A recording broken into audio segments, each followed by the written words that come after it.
It's the limiting principle, though. I mean, you have 100,000 people killed and dozens dead in Syria over the last couple of years. We're not lifting a finger, but on this, we're going to go in and save these girls. Now, everyone wants the girls to be rescued and saved, but why? You know, there are horrible incidents all around the world, all the time, that we could save the people, but we don't, because there is no limiting principle on U.S. intervention. Because it can be done. Now, I normally agree with you on intervention, but the other things can be done too. If that's the standard, then you're not a non-interventionist. You're the biggest interventionist the world knows. I mean, there's certain things we can do all sorts of things. We can invade Syria right now. I want to ask Mark a question. If you were handling this, wouldn't you let Nigeria go in and have supporting nations, including us, underneath them, so that if something did go wrong, it would not be attached to us?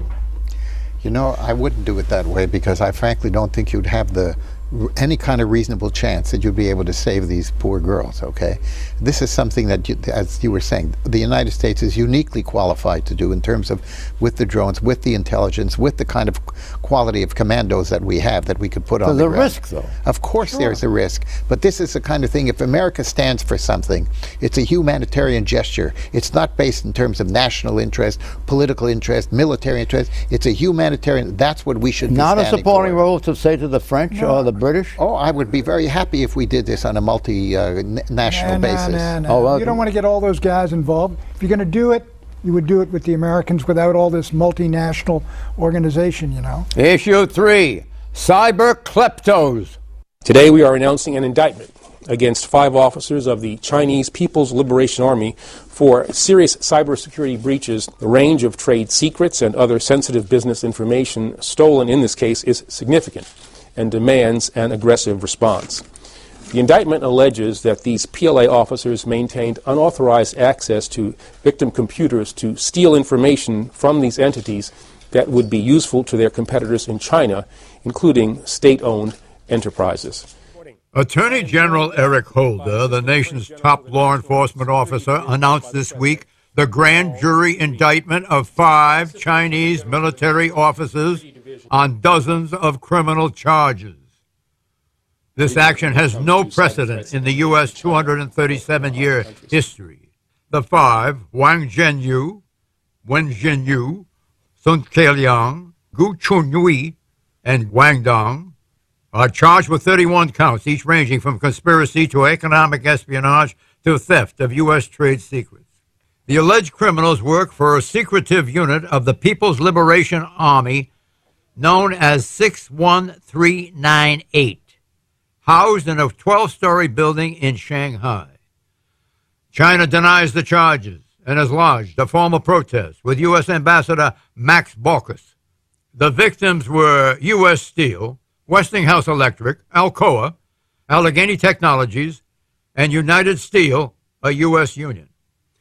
These targets share in common that they are all strategic industries, so identified in China's 5-year 2011 to 2015 Economic Development Plan.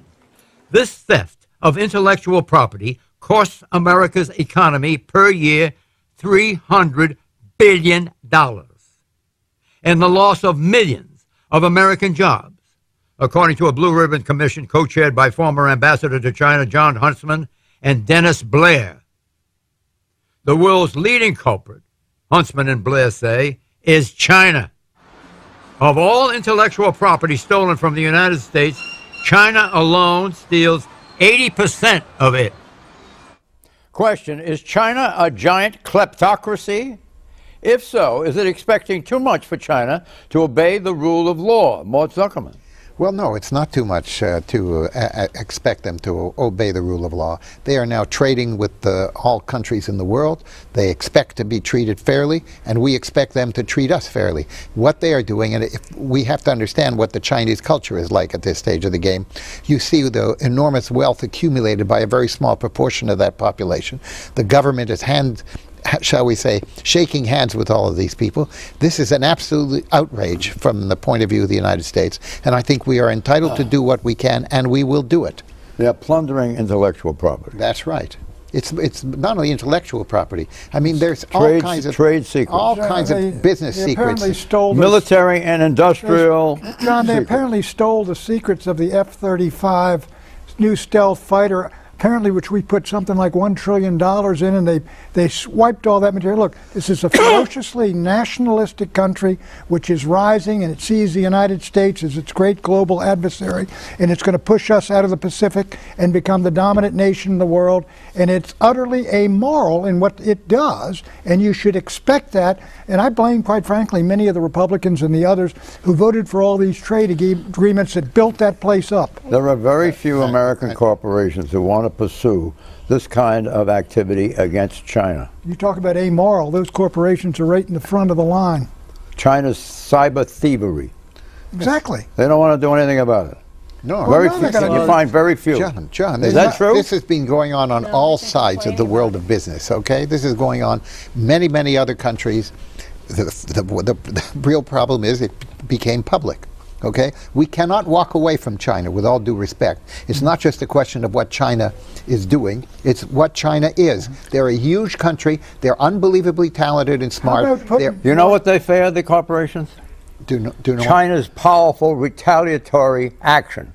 Yeah, well, what would they do? So what does this all add up to? We have to find some way of dealing with the Chinese government on these issues, and frankly, not into this kind of public attack, because we are doing the same thing in different ways all around the world. Does the time proximity to the termination of President Obama's trip to that part of the world and not visiting China have anything to do with any of this? I think he wanted a symbol of doing something, but this is not a legal issue, even though China is engaged in a massive act of theft, because these guys aren't going to be extradited. They're not going to come here to stand trial. So you have to deal with it through diplomatic means and also through hardening our defenses and hitting them back. Exit question. In light of these indictments and the sanctions leveled against Russia for annexing Crimea, how would you describe Obama's foreign policy?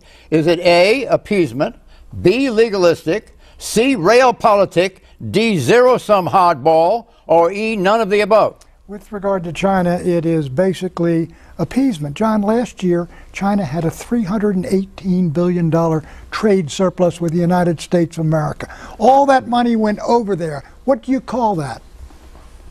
I call that producing very good and very competitive goods, which we cannot do nearly as well as we once used to do. We can't do that anymore? But they also, they rig their currency too. You know, they have an unfair currency policy. Exactly. Issue 4, Abramson out. And now I'm talking to anyone who's been dumped. You bet. Not gotten the job you really wanted, or received those horrible rejection letters from grad school.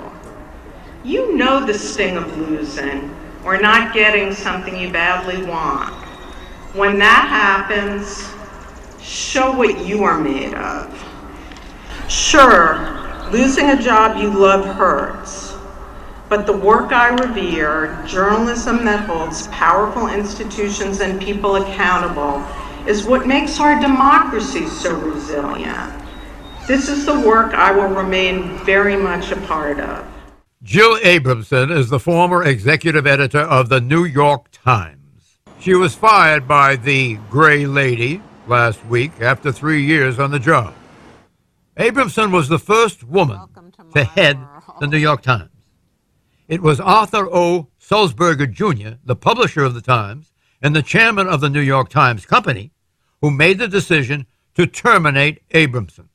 Sulzberger told a stunned and shocked Times assemblage that the decision had been made because of a quote-unquote issue with management in the newsroom. Abramson had a relationship with Mr. Sulzberger that was said to be tense. With Ms. Abramson gone, managing editor Dean Barquette will now lead the paper. The New York Times had full coverage of the termination, as though it had occurred at another world-famous, multiple prize-winning newspaper. Question. Was Jill Abramson's commencement speech a class act? Susan Ferricchio. Yes, I think her dismissal elevated this conversation about women managers that I thought was really interesting. Susan Glasser at the Politico wrote a really interesting magazine article right after it came out called Editing While Female.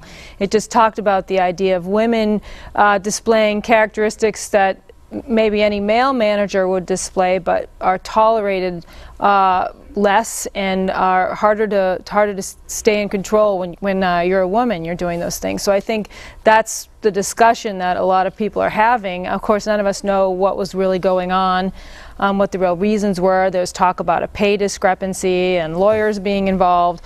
But I do think it does raise this question about whether women don't get as fair a shake at the top as men do. Why the discord at the New York Times?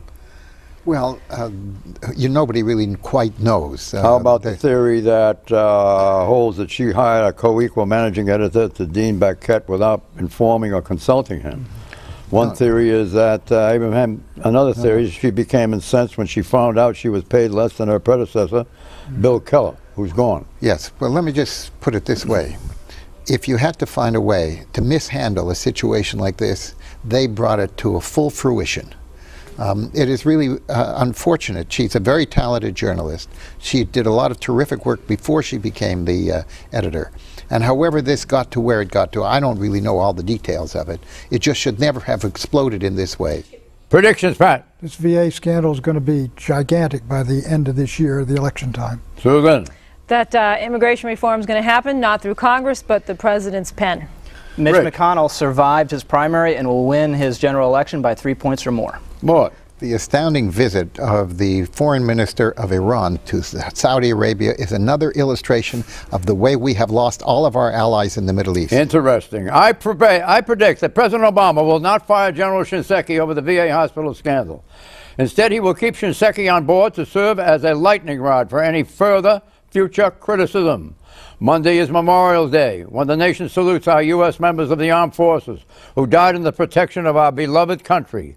1,144,657 veterans, so that the rest of us could be more secure. May they rest in peace. Bye-bye.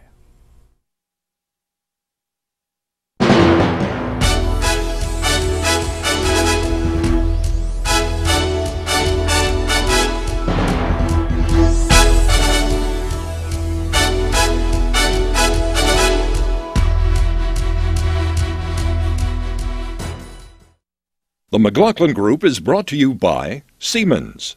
Every day, Siemens Answers are helping build the future of America. Siemens Answers.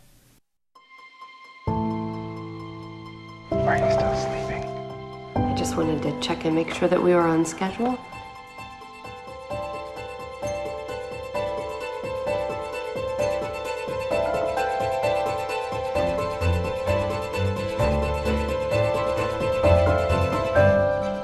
The first technology of its kind. Mom and Dad, I have great news. Is now providing answers families need. Siemens Answers.